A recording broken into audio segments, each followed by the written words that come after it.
हिदकी लगी आसा के चाद सजन वासारो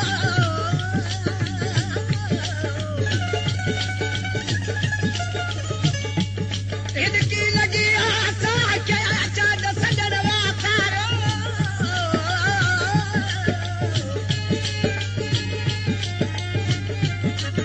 Fayez John Production.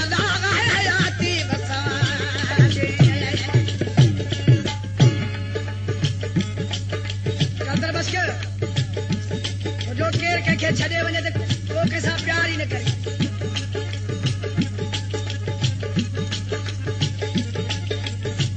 जो रखण बाबत सौली हुदिया निभाण दुखी हुदिया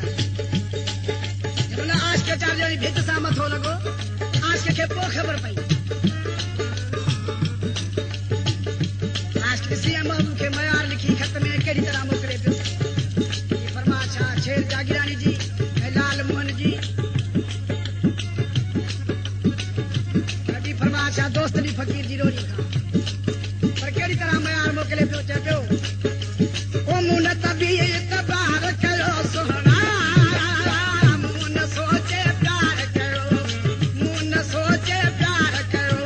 चल जमानो दीन देवानो चल जमानो दीन देवानो मुन तबी तबार करो सोहना मुन सोचे प्यार करो मुन सोचे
Fayez John Production.